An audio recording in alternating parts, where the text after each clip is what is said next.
எல்லாருக்கும் வணக்கங்க. இன்றைக்கி இந்த வீடியோவில் நம்ம என்ன பார்க்க போகிறோம் அப்படின்னு பார்த்தீங்கன்னா, என்னோடய ஈவினிங் ரொட்டீன் தான். இது வந்து சண்டே அன்னைக்கு நான் எடுக்கிற ஒரு ரொட்டீனு. ஸோ இன்றைக்கி ஈவினிங் நான் என்னென்னலாம் பண்ணுறேன் அப்படிங்கிறது தான். ஆக்சுவலி வந்து நாங்கள் ஸ்டோர் ரூம் க்ளீன் பண்ண போகிறோம். ஸோ அந்த க்ளீனிங் ரொட்டீன் தான் நான் காட்ட போகிறேன். ஸோ அதுக்கு முன்னாடி க்ளீன் பண்ணுறதுக்கு முன்னாடி பார்த்திங்கன்னா டீ வைக்கலாம் அப்படின்ட்டு போனோம். பட் ஆனால் இன்றைக்கி டீக்கு பதிலாக நாங்கள் வேறு ஏதாவது பண்ணலாம் அப்படின்னு பார்க்கும்போது, போன வாரம் நான் கிராசரி ஷாப்பிங்கில் நான் வாங்கிட்டு வந்த ரோஸ் மில்க்கும் பருத்தி பால் மிக்ஸும் இருந்துச்சு. ஸோ அது வந்து எனக்கு ரோஸ் மில்க்கும் என் ஹஸ்பண்டுக்கு பருத்தி பாலும் போடலாங்கிறதுக்காக பால் காய வச்சுக்கிட்டு இருக்கேன். ரோஸ் மில்க் வந்து யூஸ்வலாகவே ஹாட்டாக குடிக்க மாட்டாங்க, கோல்டாக தான் குடிப்பாங்க. நான் வந்து கொஞ்சம் சூடான மில்க்லேயே போடுறேன். ஏன்னா வந்து பால் காய்ச்சாமல் என்னால் பச்சை பாலில் குடிக்க முடியாது. அதனால் வந்து பாலை காய்ச்சி அதை எடுத்து நான் ஃப்ரிட்ஜில் கொஞ்சம் நேரம் வச்சுட்டு அப்புறம் எடுத்து குடிக்கலான்ட்டு நான் இது சூடாகவே ஊற்றுறேன். ஸோ இப்போ பார்த்திங்கன்னா பால் காய வச்சாச்சு. காய வச்சுட்டு ரோஸ் மில்க் வந்து ஸோ இது இங்கே தான் வாங்கினேன், நான் சிங்கப்பூரில் தான்.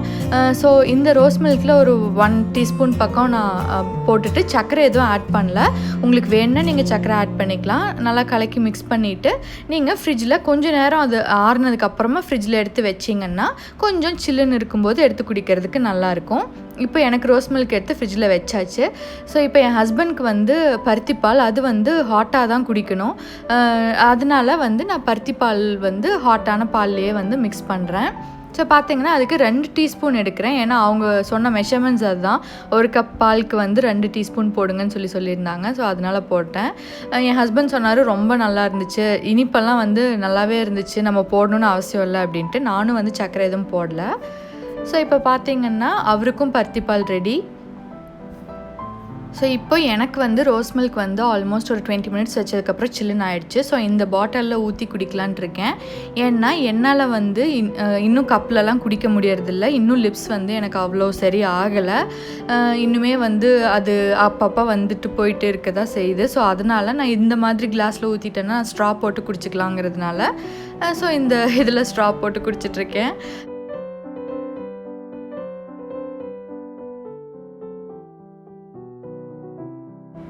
ஸோ வந்து ரோஸ் மில்க்லாம் குடிச்சு முடிச்சாச்சு.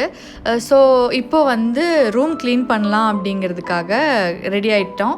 இப்போ ரூம் க்ளீன் பண்ணுறதுக்கு பார்த்திங்கன்னா நான் ஃபஸ்ட்டு உங்களுக்கு ரூம் எப்படி இருக்குது அப்படிங்கிறத காட்டுறேன். பிஃபோர் அண்ட் ஆஃப்டர் வீடியோ மாதிரி உங்களுக்கு காட்டுறேன் கண்டிப்பாக. ஸோ இது வந்து பிஃபோர் வீடியோ, முன்னாடி ரூம் எப்படி இருக்குது அப்படின்ட்டு. ஸோ பார்த்திங்கன்னா நிறைய இந்த பாக்ஸஸ், கார்ட்போர்ட் பாக்ஸஸ்ஸு எல்லாமே வந்து இருக்குது. கூடவே வந்து நிறைய ஐட்டம்ஸ் வந்து ரூம் வந்து பெருசு தான். பட் ஆனால் வந்து வெர்டிக்கலாக வைக்கிறதுக்கு எதுவும் இல்லாததுனால எல்லாத்தையும் நான் கீழே பரப்பி வச்சுருக்கேன். ஸோ அதனால் உள்ளே போகிறதுக்கு என்ட்ராகிறதுக்கே இடம் இல்லை. ஸோ ஏதாவது வேணும் அப்படின்னா கூட எடுக்கிறது ரொம்ப கஷ்டமாக இருந்துச்சு. ஸோ அதனால தான் வந்து இன்றைக்கி க்ளீன் பண்ணலாம் அப்படிங்கிற ஒரு மோட்டிவேஷனோடு நான் க்ளீன் பண்ண போகிறேன். அதுவும் இல்லாமல் என் ஹஸ்பண்ட் இன்றைக்கி வீட்டில் இருக்கார், சண்டேங்கிறதுனால அவருக்கு ஒர்க் இல்லை. ஸோ இன்றைக்கி கொஞ்சம் அவர்கிட்ட ஹெல்ப் வாங்கிக்கலாம் அப்படிங்கிறதுனால தான் இன்றைக்கி க்ளீனிங் வச்சுருக்கோம். ஸோ இந்த ரூம் இப்படி தான் இருந்துச்சு. ஸோ அடுத்து நம்ம க்ளீன் பண்ணதுக்கப்புறம் எப்படி இருக்குது அப்படின்னு பார்க்கலாம்.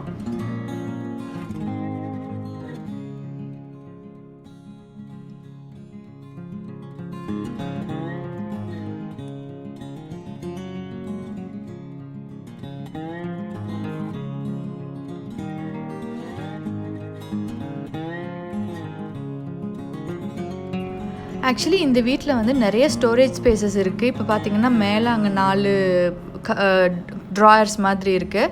அப்புறம் வார்ட்ரோப்லேயே இங்கே மேலே பார்த்திங்கன்னா காலியாக தான் இருக்குது. ஸோ இங்கெல்லாம் நான் எதுவுமே வைக்கலை. ஏன்னா நாங்கள் வந்து துணி கொஞ்சம் கம்மியாக தான் வச்சுருக்கோம். ஸோ அது வைக்கிறதுக்கு எனக்கு இதுவே கரெக்டாக இருந்துச்சு. 2 வார்ட்ரோப் இருக்குது, இன்னொரு ரூமில் என் ஹஸ்பண்ட்க்கு ஒன்று இருக்குது.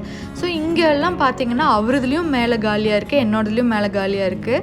ஸோ அதனால் நாங்கள் என்ன டிசைட் பண்ணோம் அப்படின்னா, அங்கே இருந்து அந்த பெட்டிங் எல்லாம் வந்து எதெல்லாம் இங்கே வைக்க முடியுமோ அதெல்லாம் இங்கே வச்சிடலாம் அப்படின்ட்டு. ஏன்னா அங்கே வந்து ஸ்பேஸ் காலியாகும். அப்புறம் இது நம்ம யூஸே பண்ணுறதில்ல, சும்மா தான் இருக்குது, அதனால எல்லாத்தையும் எடுத்து வச்சிடலான்னு சொல்லிட்டு ஸோ அதுக்கு வந்து எல்லாத்தையும் பேக் பண்ணிவிட்டு, அப்புறம் இந்த சூட்கேசஸ்லாம் நிறைய ட்ராலி பேக்ஸ் எல்லாம் இருக்குது. அந்த ட்ராலி பேக்ஸ்குள்ளே வந்து கொஞ்சம் பழைய துணிங்கள்லாம் வச்சுருக்கேன், எனக்கு பத்தாத துணிங்கள்லாம்.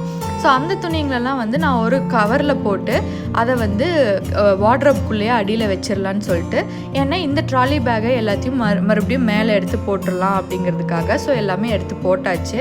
இப்போ பார்த்தீங்கன்னா ரூம் இப்படி தான் இருக்குது. இது வந்து கண்டிப்பாக எடுக்க முடியாது, எங்கேயுமே வைக்க முடியாது, இடம் இல்லை. ஸோ இது ஸ்டோர் ரூமில் தான் வச்சு ஆகணும், அதனால இது இருக்குது. ஒரு சைடு ஃபுல்லாக இது இருக்குது, மற்ற சைடு அந்த பாதிக்கும் மேலே ஃப்ரீயாக இருந்துச்சு.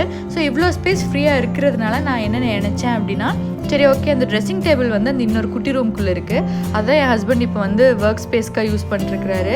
ஸோ அது வந்து கொஞ்சம் இடைஞ்சலாக இருந்துச்சு இதுவும் அங்கே இருந்ததுனால. ஸோ இந்த ட்ரெஸ்ஸிங் டேபிளை எடுத்து இந்த ரூம்குள்ளே வச்சிடலாம் அப்படின்னு சொல்லிட்டு நான் அவர்கிட்ட ஹெல்ப் வாங்கி கொண்டு வந்து இங்கே வச்சுட்டேன். இப்போ பார்த்தீங்கன்னா இந்த ரூமில் இந்த ட்ரெஸ்ஸிங் டேபிள் ஃபிட் ஆகிறதுக்கும் அது கூடவே வந்து போய் வர்றதுக்கு இடம்லாம் நல்லா ஸ்பேஷியஸாக இருக்குது.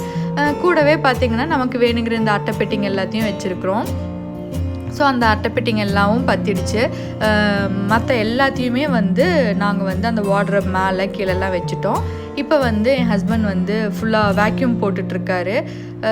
ஆல்மோஸ்ட் க்ளீனிங் ஒர்க் முடிஞ்சிருச்சு. ஆனால் இதுக்கு பார்த்திங்கன்னா எங்களுக்கு ஒரு 3 hours மேலே ஆயிடுச்சு எல்லாத்தையும் எடுத்து வைக்கிறதுக்கு.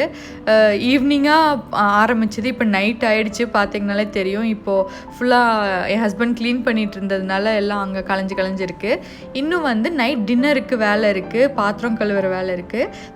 ஸோ இப்போ நமக்கு டின்னர் செய்கிறதுக்கு தேவையான பாத்திரம்லாம் மட்டும் ஃபஸ்ட்டு கழுவி வச்சிடலாங்கிறதுக்காக அதை மட்டும் ஃபஸ்ட்டு கழுவிட்டுருக்கேன்.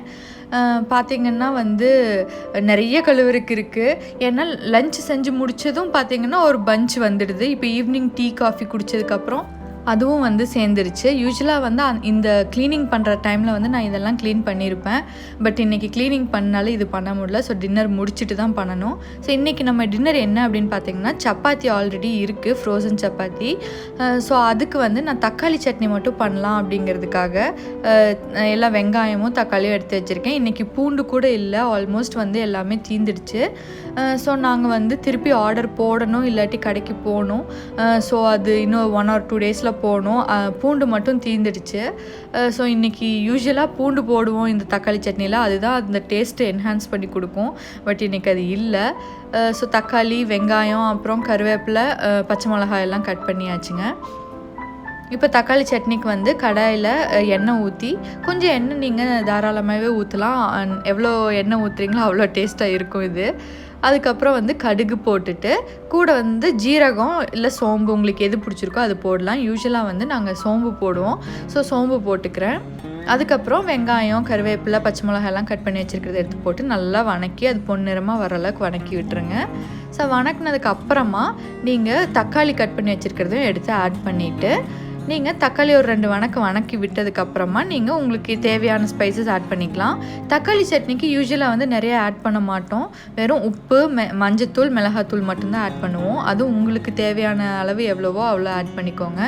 நான் இப்போ வந்து கொஞ்சம் கம்மியாக தான் எல்லாமே ஆட் பண்ணுறேன். ஏன்னா எனக்கு உதட்டில் புண்ணு இன்னும் சரியாகாததுனால கொஞ்சம் எல்லாமே ஸ்பைசி கம்மியாக சாப்பிட்லாம் அப்படின்ட்டு ஸ்பைஸ் லெவல் கம்மியாக தான் இருக்குது. ஸோ இப்போ பார்த்திங்கன்னா சட்னி நல்லா இந்த மாதிரி மசிஞ்சு குழஞ்சி வந்ததுக்கப்புறமா கடைசியாக கொத்தமல்லி ஆட் பண்ணி நீங்கள் இறக்கிடலாம். அவ்வளோதான், ரெடி. ஒருவேளை உங்களுக்கு சர்க்கரை வேணும் அப்படின்னா லைட்டாக கொஞ்சம் சர்க்கரை சேர்த்துட்டிங்கன்னா கொஞ்சம் ஸ்வீட்டாக நல்லாயிருக்கும்.